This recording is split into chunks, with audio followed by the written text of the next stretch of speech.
Okay, everybody, we are on comment number 3 from Kathy.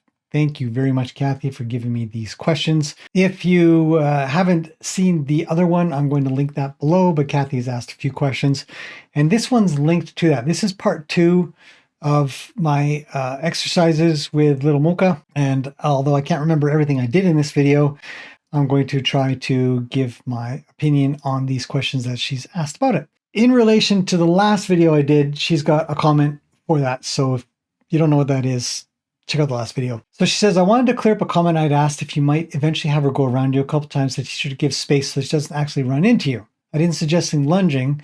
Is there a place for leading to driving exercise? Okay, so let's cover the first part of this while I try to get this tarp out in front of Little Mocha. So it's an interesting question to ask, is there a place for leading to driving? There's good purpose to it, so I do it once I move along in training. Or if I've done some driving, I will, as in I'm practicing moving a horse around from the ground.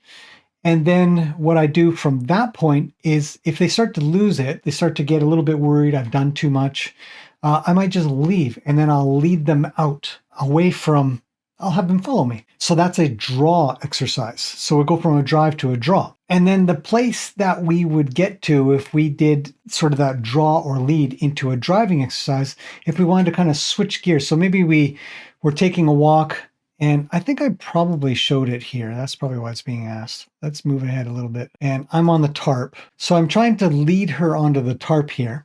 So I'm trying to draw her. I'm trying to say, hey, come with me, but come onto the tarp. And then when she finally does get onto the tarp, I think I drove her off.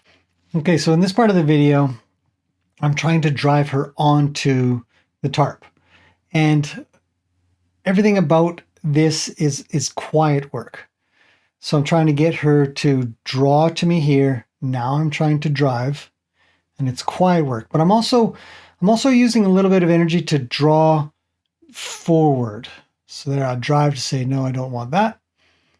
The drive and the draw exercises that we do can be intermixed for sure.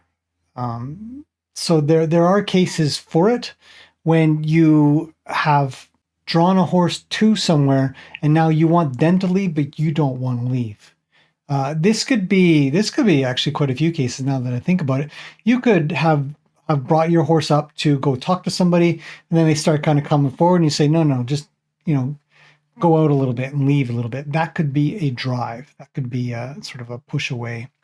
Okay, so coming up here, we're going to see how I have used a bit of draw, and then I'm going to use a bit of drive. So I've just have her sort of drive around and then get her to the other edge where I want her to be. And I'm going to try to draw her on. So she drew on because she wants to be close to me. And that, while not specific draw, I might do it. And then from here, I'm going to drive her off. So I've drawn her on to a worrisome place, and now I'm going to ask her to leave. And you see how she was adverse to that. So when we're doing these exercises, we can actually, when we're leading a horse to something, we can actually find the worry by then driving them, because they have to sort of take the lead. Coming onto a tarp means that they don't have to take the lead. I can go onto the tarp, the dangerous thing first. She can say, oh, well, he's still alive, and trip and fall or get eaten. Maybe I can go onto there. But when we ask them to go by themselves, we can do this in water, we can do this on tarps, we can do this over top of some logs or some scary spots or into a trailer. That's the most common. We will do a bit of drive and draw. Okay, so next question. Is it important to you about having a horse stop when you stop while leading? It is absolutely 100%, totally, completely important. If I'm leading a horse somewhere and I stop, they must stop. If they continue to shuffle forward, it means that they've closed the gap that I put in there on purpose.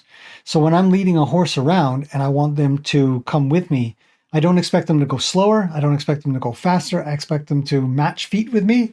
And when my feet stop, they should stop, because that's what's safest for us and feels good too. And do you bother with disengaging hindquarters when driving or sending around in a circle a couple of times?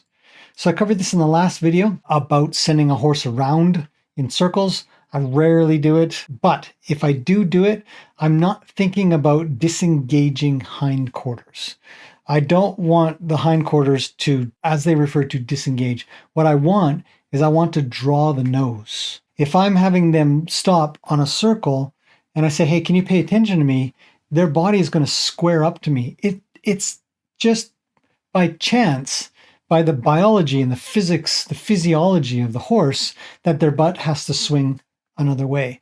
But I'm never thinking about disengaging the hindquarters. They're always engaged. They're always doing a thing. They might be moving out of a way a little bit of something, but it's really because I have the nose and the eyes and the ears straight on.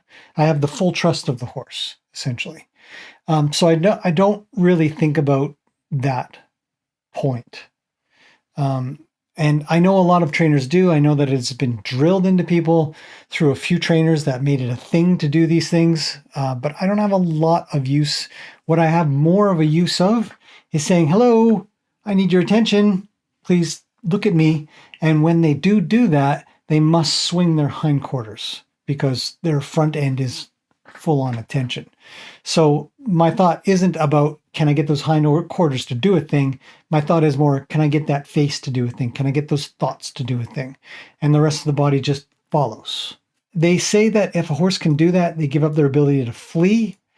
That thought process to me is foreign. I'm not looking for a horse to give up their ability to flee. That is fear-based thought processes. If a horse does that, they're never giving up their ability to flee. You have to trust me. Horses flee at any angle whatsoever.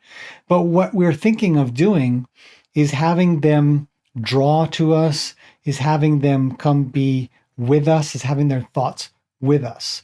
So it would be much more of, if they're going to do that, they're listening, they want to kind of do a thing that you're probably going to ask soon. Placing her in a vulnerable position, leading her to trust more. I think that the premise of the idea that leads to trust more is wrong. I don't think it gives up their ability to flee at all. I don't think it's a vulnerable position myself. I think the trust more comes from the idea that you're not hurting them. That's what works best, that you're just not going to hurt the horses. The more you can do that, the more you can build your relationship with them, the better it is. The more you're going to have a horse that's going to say, I'll go with you, I'll go beside you, I'll go a little bit ahead of you, you're going to be there, I'm going to be there, we're going to be a team.